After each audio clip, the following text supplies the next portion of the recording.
নমস্কার প্রিয় দর্শক, আপনাদের সকলকে স্বাগত সব্যসাচী রায় নিউজ ডিজিটালের পর্দায়। আপনারা জানেন যে 4 তারিখের পর থেকে যখনই রাজ্যে বিধানসভার ফলাফল ঘোষণা হয়েছে, পালাবদল হয়েছে, নতুন সরকার এসছে, একের পর এক নাটকীয় রাজনীতির মোড়ক এবং তার পলে পলে প্রতিটা পদে পদে কিন্তু পরিবর্তন দেখতে পাচ্ছি। আমরা কখনো আশা করেছিলাম যে 15 বছর শাসন করার পরে একটি দল সেটা ভেঙে তছনছ হয়ে যাবে। আমরা কখনো আশা করেছিলাম যে 15 বছর শাসন করার পর রাজ্যের সর্বশ্রেষ্ঠ পদে থাকা সত্ত্বেও তার মান সম্মান কিছুই আর থাকবে না। আমরা কখনো আশা করেছিলাম যে রাজ্যের সেকেন্ড ইন কমান্ড বলা হতো প্রাক্তন সরকারের সেই ব্যক্তি আজকে যেখানে যাবেন চোর চোর শুনতে হবে, তাকে ভাইপোর কথা মতন তার ছিল শুনতে হবে। আমরা কখনো আশা করিনি, কিন্তু আমরা বাস্তবে তাই কিন্তু দেখছি। এখন দেখুন, যে বিষয়ে আজকে আমাদের খবরটা আপনারা দেখতে পাবেন বা আপনার সঙ্গে আমি আলোচনা করছি, আমার প্রতিবেদনটা পেশ করছি, সেটা দেখুন, রাজ্যে কিন্তু পালাবদলের মধ্য দিয়ে কিন্তু বিরোধী দলেও কিন্তু তার মধ্যেও ভাগাভাগি যেমন হয়ে গেল, এবং প্রশ্ন উঠল কে আসল তৃণমূল এবং কে হচ্ছে নকল তৃণমূল। এবার দেখুন, যে তৃণমূলের জন্ম দিয়েছিলেন, যিনি স্রষ্টা ছিলেন, যিনি মূল নেত্রী ছিলেন, যার মুখটা ব্যবহার করে কিন্তু নাকি রাজ্যে 294টা বিধানসভা সিটে তৃণমূলের প্রার্থীরা প্রতিদ্বন্দ্বিতা করতেন বলতেন, আজকে সেই মুখটাই তাদের কাছে কিন্তু ব্রাত্য হয়ে গেছে, অর্থাৎ সেই মুখটা গুরুত্ব হারিয়েছে। এবং সেখানে যে জিনিসটা কিন্তু এই যে যারা প্রায় 64 জন তৃণমূলের বিধায়ক যারা বলছেন যে আমরাই হচ্ছে আসল তৃণমূল, আমরাই হচ্ছে তৃণমূলকে ভবিষ্যতে আমরা নেতৃত্ব দেবো, লিড করব, এগিয়ে নিয়ে যাব, তারা যেভাবে তারা নিজেদের দলের মধ্যে আড়াআড়ি ভাগ করেছেন এবং তারা বলছেন যে আমরা এনডিএর শরিক হব, কি সংসদীয় দল কি রাজ্যের বিধানসভা দল, আবার অন্যদিকে কিন্তু রাজ্যে বিধানসভার বিরোধী দলেরও কিন্তু ভূমিকা পালন করবেন। এবং এই বিরোধী দলের ভূমিকা যিনি নেতৃত্ব দেবেন মুখ্য, অর্থাৎ লিডার অপোজিশন এলওপি, যিনি হতে চলেছেন বিস্ময়কর নাম ঋতব্রত ব্যানার্জি, যিনি হয়েছেন সিপিএম থেকে, যাকে কিন্তু মহিলা ঘটিত কারণে কিন্তু ঘাড় ধাক্কা দিয়ে দাঁড়ানো হয়েছিল। অর্থাৎ যেখানে সিপিএম এক প্রকার নীতির সঙ্গে কোনো কম্প্রোমাইজ করা হয় না, সেখানে কিন্তু সিটিং রাজ্যসভার মেম্বার থাকাকালীন এই ঋতব্রত ব্যানার্জিকে ঘাড় ধাক্কা দিয়ে দাঁড়িয়ে দিয়েছিল সিপিআইএম থেকে।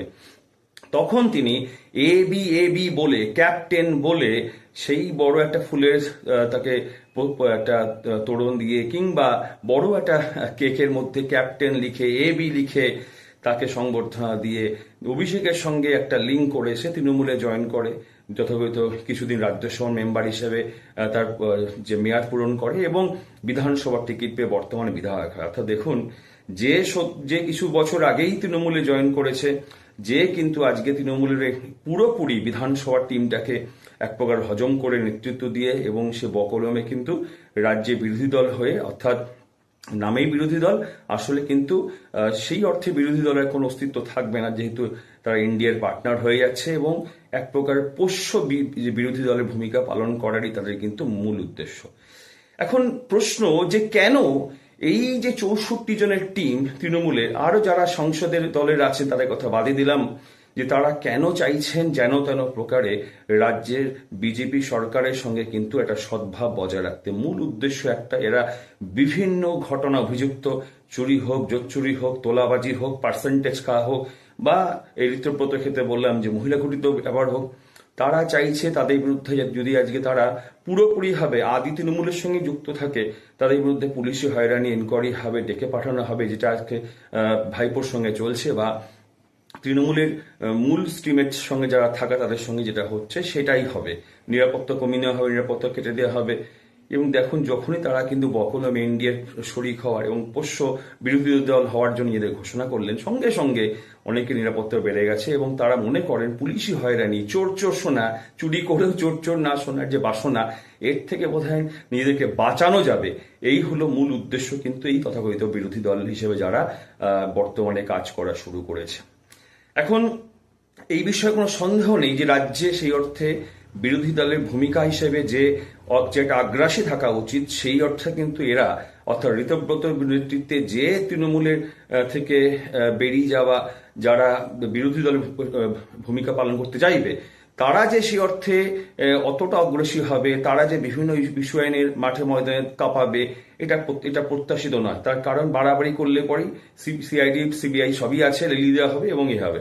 কিন্তু এখানে একটা প্রশ্ন, যে যে পরিবর্তনের আশা নিয়ে মানুষ বিজেপিকে সরকারে এনেছেন, মানুষের কাছে কিন্তু বিজেপি সরকারের কাছে মানুষের মনে প্রচুর প্রত্যাশা যে প্রতিটা তৃণমূলের চোরকে ধরে ধরে গাঁড়োতে ভরা হবে, তাদের সঙ্গে ন্যায় বিচার করা হবে, সেই সব মানুষের সঙ্গে যাদের চাকরি চুরি গেছে, যাদের সঙ্গে তোলাবাজি তোলা হয়েছে, তাদের অর্থ ফেরতের ব্যবস্থা করা হবে এবং প্রত্যেকটা এই কালপ্রিটদেরকে বসে তারা গারদের রড গুনবে।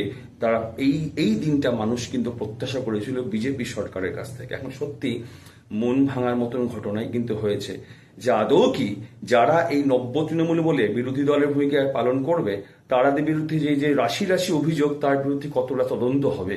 তারা কি সত্যি গারদের ভাত খাবে? যারা সংসদীয় দলে যারা এনডিএর পার্টনার হওয়ার কথা বলেছেন, তাদের বিরুদ্ধে যে রাশি রাশি অভিযোগ, তাদের কি গারদের ভাত খাবেন? তাদের বিরুদ্ধে অভিযোগ হবেন, নাকি সব ধামাচাপা পড়ে যাবে যখন তারা এনডিএ শরিক হয়ে যাওয়ার প্রস্তাব রেখেছে সেই কারণে? এখন এই প্রত্যাশা, এই মন ভাঙা কিন্তু মানুষের মধ্যে অনেক প্রশ্ন রয়েছে, দ্বন্দ্ব রয়েছে। মানুষ কোথায় একটা প্রত্যাশাহীনতা রয়েছে, যা আশা করেছিলাম প্রত্যেক কটা কালপিটকে ধরে ধরে গারদে ভরা, সেটা কি 100% হবে কিনা বড় প্রশ্ন উঠেছে। প্রিয় দর্শক, আমি আমার প্রতিবেদনের মধ্যে তুলে ধরব যেখানে দেখতে পাচ্ছেন যে সংসদীয় দল এবং রাজ্যে বিরোধী দল হওয়ার জন্য যারা যারা এই কর্মকাণ্ডের সঙ্গে যুক্ত হয়েছে, তারা কি কি করেছেন গত কয়েকদিনে। এবং দেখুন, যে 64 জনের কথা বলছে আপাতত বিধায়ক তৃণমূলের, যার নব্য তৃণমূল হিসেবে ঋতব্রতকে নেতৃত্বে তারা কাজ করবে, দেখুন সংখ্যাটা কেন এতগুলো এমপি বা এমএলএ নিয়ে তারা যেতে চাইছে।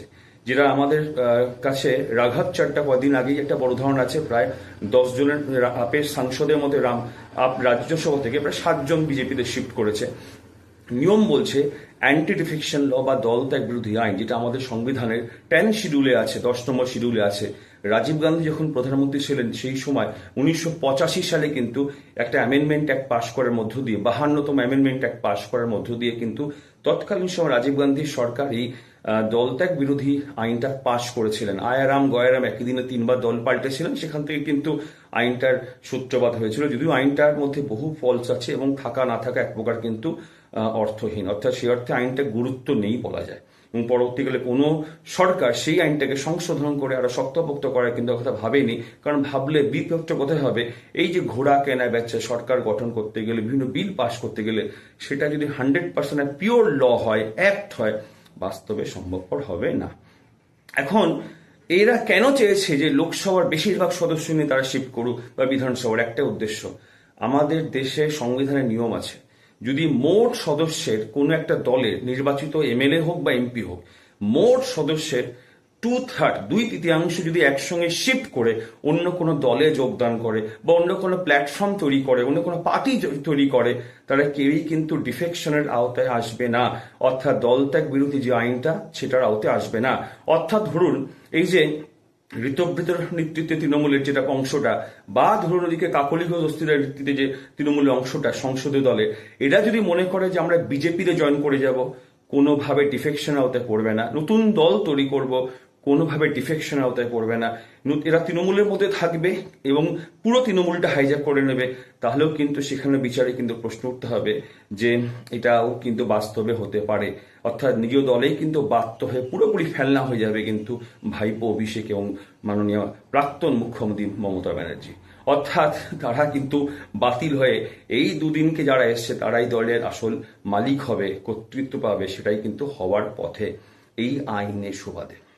এবং এই যে 2/3 কথাটা বলছি, অ্যাকচুয়ালি এটা আগে 1/3 ছিল, কিন্তু যখন বাজপেয়ী জি প্রধানমন্ত্রী ছিলেন তার আমলে মনে করা হলো 1/3টা খুবই অল্প, তাই 2/3 করা হলো। অর্থাৎ এই 2/3 লক্ষ্য একটাই, যদি আমরা শিফট করি তাহলে আমরা অ্যান্টি ডিফেকশন ল বা দল ত্যাগ বিরোধী আওতায় পড়ছি না। তাহলে বুঝতেই পারছেন কোন উদ্দেশ্য থেকে তাদের মূল বাসনা ছিল যে আমরা একসাথে যতটা সম্ভব বেশি সাংসদদের নিয়ে, বিধায়কদের নিয়ে শিফট করব, উদ্দেশ্য একটাই, এদের ডিফেকশনের আওতায় না পড়ে তাদের সদস্যপদ না খোয়াতে হয়। কারণ সদস্যপদ যদি খোয়াতে হয়, আবার 6 মাসের মধ্যে সেখানে পুনর্নির্বাচন হবে, এবং পুনর্নির্বাচন হলে পরে মানুষ তো আর বিক্রি হয় না, মানুষ তো আর দল বদলায় না, মানুষ তো আর সেক্ষেত্রে আর নিজের ধান্দা করতে যায় না।